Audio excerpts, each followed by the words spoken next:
Um, so I would just like you all to welcome Zeeshan on stage, who is a co-founder of a VR AR based company called OVRA.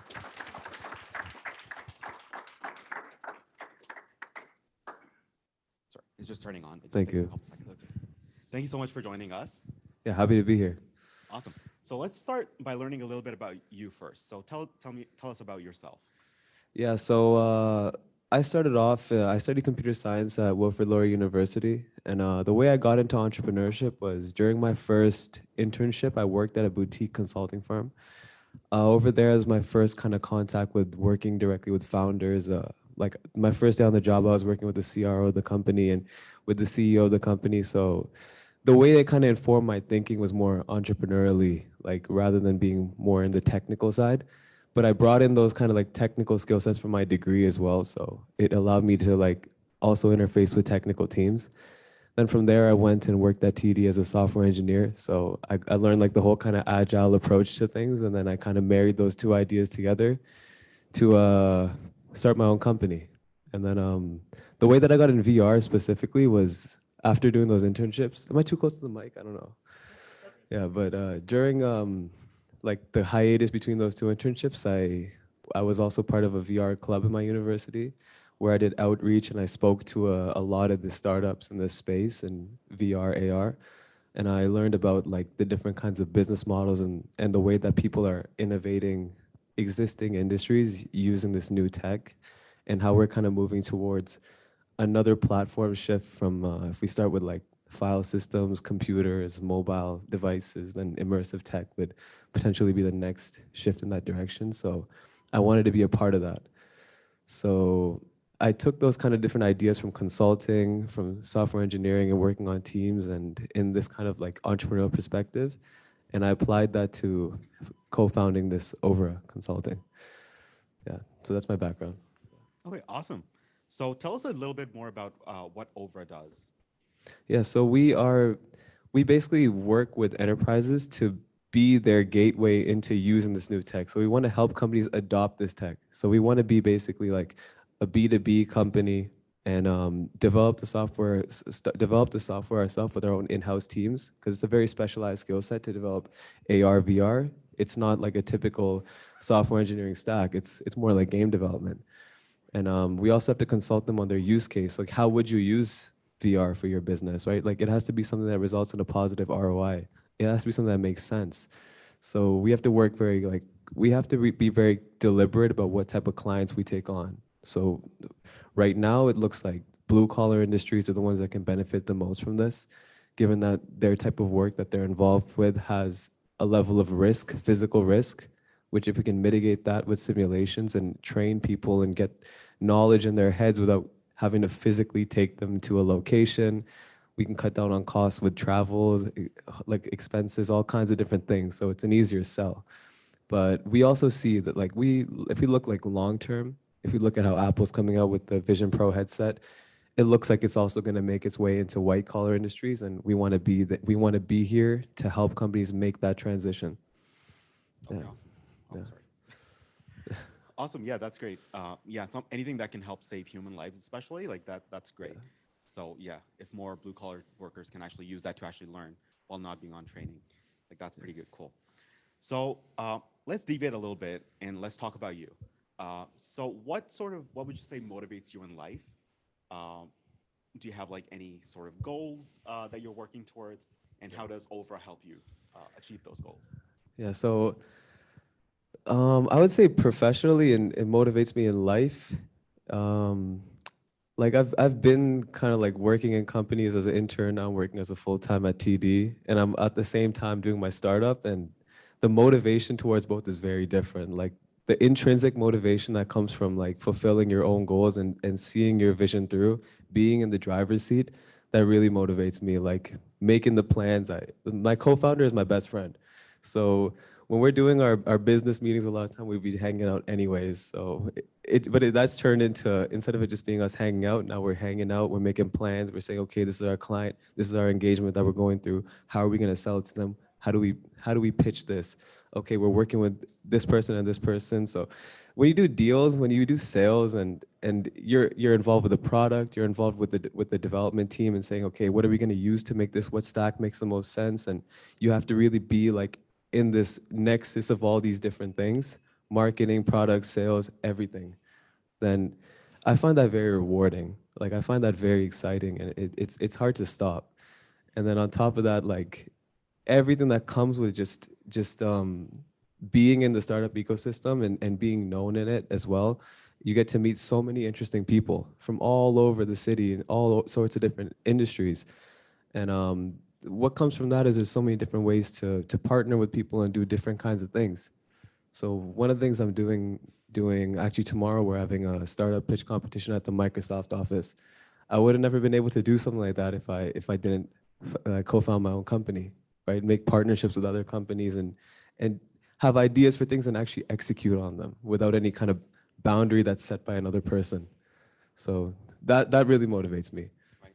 Yeah, that's great to hear. So you briefly talked about the Microsoft Pitch Fest. I think we were talking about it before as well. Are you hosting that, or are you going to be a participant there? How's OVRA part of it? So that initiative is to support a lot of the young founders and early stage startups in this ecosystem. But we're not going to be pitching. We're organizing that pitch competition at the Microsoft office. Our business is a lot like horizontally built. It's built around like being flexible for different types of clients and being able to deliver solutions on a custom basis. Versus if you look at like these type of startups that are going to be pitching, most of the time they're going to be vertical business models. So they're going to be business models that are like directly attacking a specific solution and then scaling from there, right? Being able to make software that scales to a lot of different types of people. Versus us, we're very deliberate with our clients and we need to make sure it makes sense before we go into deal with them. Otherwise, it won't work. But it helps our clout in the city. It helps our clout with venture capitalists. It helps our clout, just our reputation as well. And it allows us to meet new people and access their networks and try to get like, whoever knows someone that needs exactly more connections. Exactly. Awesome. Yeah, that's great to hear. So I know OVRA mostly does consulting around VR, AR, but you guys are really big users for Gen AI as well. So how has Gen AI helped grow your business faster, or how has it helped your day-to-day life? Yeah, so I've benefited a lot from ChatGPT, like especially as a first-time founder, young founder, not having a lot of experience in you could even say like work experience before I started my company. Um, I have a like a ChatGPT on the side. I use GPT-4, so I have the one you pay for, and it's called OVRA CSO. So it's like my chief strategy officer, where it's like, okay, I don't know everything over here. I just know what the situation that we're in and what we can do. And I'll just tell you everything that we do. And then you help me come up with some plans. You suggest a few things. Here's what I'm trying to do. What's possible from here? And it just basically advises me. So it's like having like a mentor and an assistant at the same time. But it can be limited in some ways. Like it forgets things, so you have to constantly remind it. But pretty much I use it for emails, I use it for suggestions, advice, and try to navigate certain kind of like sales ambiguous situations where it can go many different ways. You can do a deal in so many different ways. There's so many moving parts to it where I can kind of bounce it off of it and say, how do you think that would work? And then it kind of give me those ideas and I take it forward. So it's helped me a lot, like giving me advice and allowing me to do things that I wouldn't normally be able to do. Yeah, that's definitely great to hear because I know a lot of like startups use Gen AI as a buzzword to just have it in there. It's great to see that you're actually actively using it, which is great. So we'll just shift a little bit and then see if anybody from the room has questions or anybody on Slido, and then we'll just circle back to stuff I had. Cool. Okay, Ash. Oh, that's loud. Sorry. Hi, my name is Ash, and I'm wondering what are the clients you or industries you explored helping out with and decided not to go forward with, and what were the reasons? So it's not like this, like they're trying to get the VR and I'm saying no. It's just that we kind of prioritize like against going down that direction. So the ones that like you could say the ones that we've had the most success with is right now is education. Like what we're doing right now is developing some 3D worlds, metaverse worlds for students like like kindergarten to grade 3 to go play in the game and learn like that, like experientially, you could say. But let's say if a white collar company wanted to come to me and say, hey, we want to do a VR pilot program, that would be a dream situation for me. So it's really not that I turn them down, but it's just like I know that it doesn't make an ROI sense for them. So that sell is more of an appeal to innovation, which is a different sell, but it's just not like it doesn't have real business value a lot of the time. So yeah, that's what I kind of meant by that. Sorry. Okay, awesome. So any other questions from the audience? Caleb? No? Okay, so you briefly talked about like helping develop the educational system for like Hey, on. kindergarten to grade. Oh, sorry. Hey, Totally missed. I'm Sorry. I'm Ehab. So you said that you use GPT-4 and that's kind of like your chief strategy officer. Like, as folks that into it, we want to know like how we can help you do your job. So like, what type of products? What do you need from, for example, like would it be QuickBooks, TurboTax, or like specific features from our products that would help you do your job correctly? That's a good question. So, like for example, someone like me, I don't know a lot about taxes. I don't know a lot about bookkeeping. I don't know a lot about accounting. I really have very little knowledge in all these things. And I have to at the same time hire people and figure out, okay, how do I hire an independent contractor versus a full-time employee? How do I pay these people and then get my grant reimbursements coming in and all these different things? What's the best way to navigate the situation and expense as much as I can and pay the least amount of tax? I think these are things that like it's hard to learn them. And if you could have like a product that would like teach me what I should be doing based on where I'm at in my business and what my assets look like, what my liabilities look like, what kind of grants I'm a recipient of, what kind of industry I'm in, and what I could be eligible for as well, take advantage of. If you could help me do that, it would be very helpful. Yes, thank you.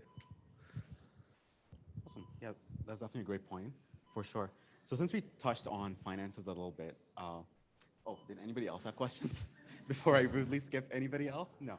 Okay, cool. So since we talked about finances a little bit, what sort of tools do you use currently? Would you be comfortable talking about that aspect of your business as well?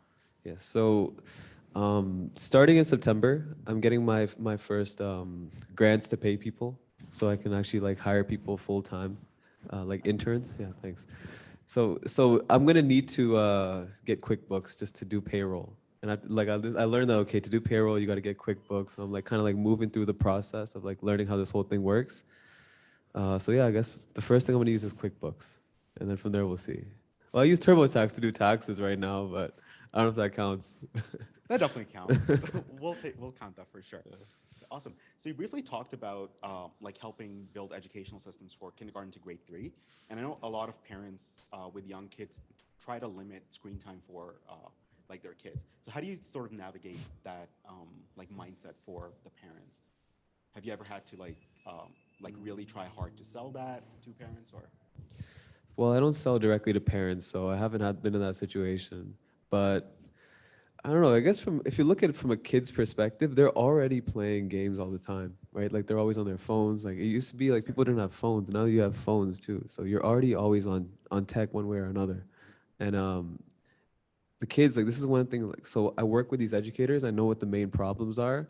A lot of it's with emotional regulation and a lot of it's with low attention spans and things like that. There's a whole generation of kids that's basically grown up on tablets and they don't have any attention span. They're not able to like look away from screens and slow down and read words and not like fight with kids to like, share this is a big problem. But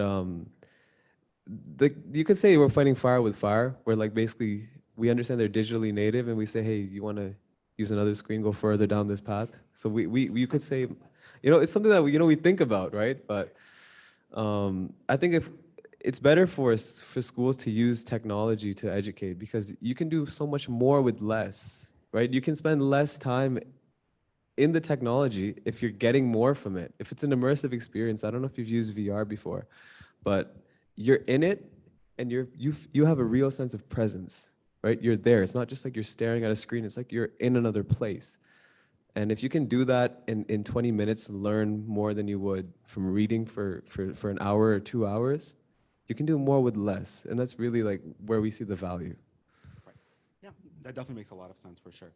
So let's take a little bit of a step back to when you were first starting the business. What would you say was the most difficult aspect of starting a business and also managing having a full-time job and then starting a business on the side? Right. I would say the hardest part of starting a business is learning how to do sales. So for me, it was a good situation because I had no clue what to do, but I was able to go back to my mentors from my first company, the CEO of the company, CRO of the company, engagement managers, like people who really are really good at sales, and just get their perspective and kind of like just get advice from them, understand their process, how they do things, common mistakes, what not to do, and really learn like how do you talk to someone who's in a company who's a higher up and doing all these things. He's looking at you as like some kid trying to do something that makes no sense. So at first glance sometimes, and really be on board with cutting you a check, right? Like Right. working together. So building trust, building credibility. I would say that's not an easy thing to do for people looking far away from it. But once you've been doing it for a while and you've partnered with other companies and got your name out there, then that kind of fixes itself. But yeah, I'd say that's probably the biggest challenge. Okay, yeah, awesome. So you briefly talked about how Gen AI is basically ChatGPT is basically your CSO. So what are some of the areas that you think it could use some help in? What would you like to see improved in, like, let's say GPT-5? I would say remembering the context. It forgets context a lot. I don't like that. It doesn't remember when we've said something to it. I think an ideal situation for me would be if it remembered everything I said and it constantly build on top of its context, and then maybe we could use it to automate things as me, right? Right. But I guess that would be a next step. Yeah. Yeah, that's a great point for sure. Okay, so we'll briefly pause for like any more audience questions if they have, and then we'll look to wrap it up. Nope. Anything on Slido? Nope. Okay, cool.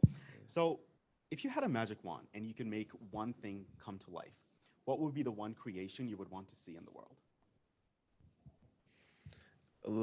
Within the scope of like what Intuit can do, or just anything. Just anything. Just one engineering marvel that you can think of. Okay, for my field in AR VR, if I could get a prototyping tool that could, based on a prompt, develop a simulation and allow me to like present that to someone, it would be very helpful. Okay, cool. Yeah, that sounds pretty great. You don't have to work with the development team or do any of that stuff. Just prototype it and then take it over to take it over to a pilot. Yeah. Awesome, cool. So we really appreciate your time here. Any closing words that you want to say to the audience? Yeah, I mean, thanks for having me. It was a fun experience talking like this. I've never done this before, so it was fun. Yes. Thank you so much for taking out the time. Thank you.